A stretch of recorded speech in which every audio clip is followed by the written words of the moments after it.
Gentlemen, start your egos. It's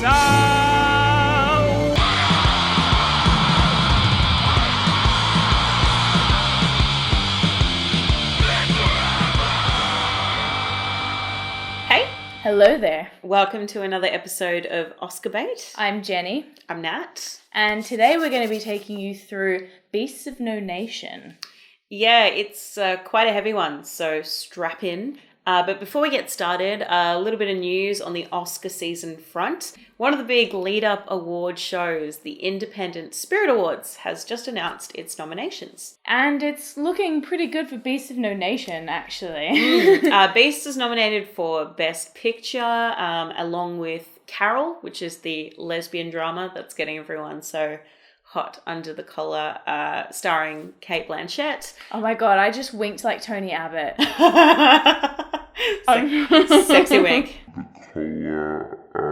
Ew. And also Spotlight, which is about journalists at the Boston Globe exposing the Catholic Church abuse crisis. But let's get to the review. This week's review is...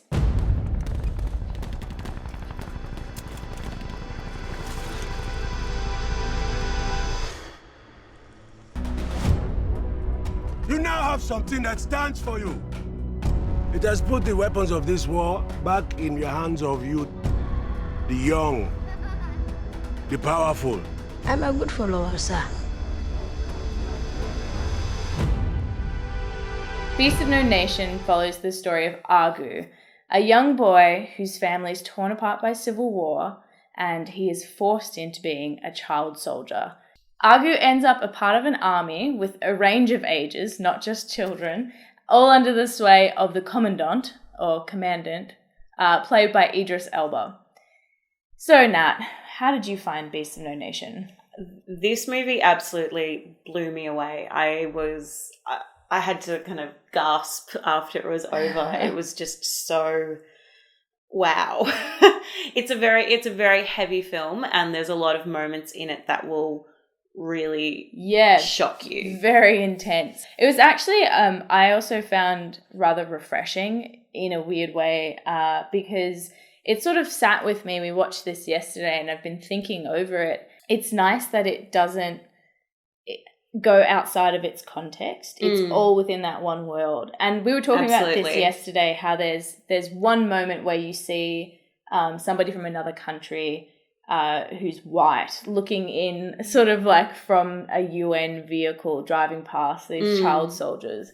And that's the only time that it goes outside of the context. And it's just so nice to keep it grounded in the horror that these real people are going through. Yeah, I think that's one of the most powerful things about this film. It's so refreshing because there's no white characters in it. It's, you know, in my head, I compared it a fair bit to Blood Diamond. That is, you know, through the eyes of Leo DiCaprio, the kind of white savior sort of character. And he can cast this judgment on what's happening in these countries with all of this political context that we just can't understand. Yeah. And so this film, while it doesn't sort of, condone or condemn the actions of these characters, it just is what it is. Because so much of it is, these are good people who have come from good families that just get caught between a war, and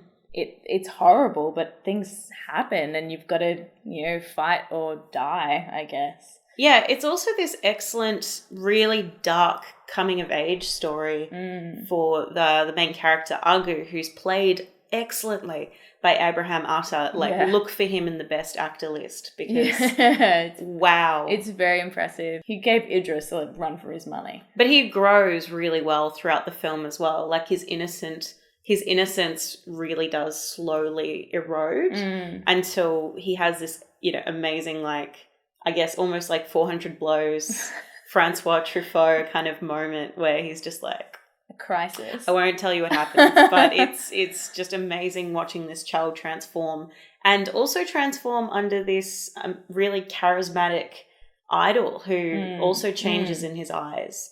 It's so complex and it's really beautifully done. There's no heroes, there's no villains, there's just people. Yeah, and that's which is really nice. The best part about it. Yeah. And interestingly enough, something we must talk about with this one in terms of Oscar chances is it was picked up for a distribution deal through Netflix. So I don't think that the Academy is going to ignore this one.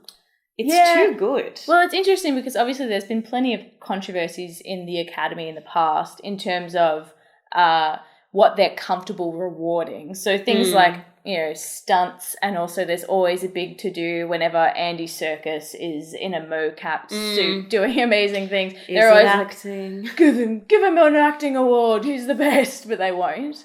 So it is interesting to see how they'll react to this because it's sort of becoming a juggernaut where the momentum seems to be on its side. It has, of course, I believe, had a distribution run in theatres because there is the rule in the Academy that you need at least 1 week in New York and LA. Yeah. And it did do a minor distribution deal. Honestly, that's all it needs. And particularly because everyone has Netflix. You can bet that a lot of the Academy will get the chance to watch this. It actually really helps its chances, I think. Well, yeah, it's going to have more eyeballs on it. It was also more eyeballs for the public as well. Because a lot of the time with a lot of these independent movies, there's not many, even if the Academy is going crazy for it, there's not always the opportunity for everyone to see it. But on Netflix, it's there for everyone. You just have to have the subscription. And it's, you know what, it's the new distribution model. It's what's going to happen. So Academy is going to catch up eventually. It'll be really interesting to see how it pans out. But in terms of chances, what you thinking? How many Merrills? I think I'm going to give it 4.5 Merrills. I reckon it's flawless. Like it's hard to watch, but it's beautiful. And I think that it really it deserves it. Yeah. So I want to see it win.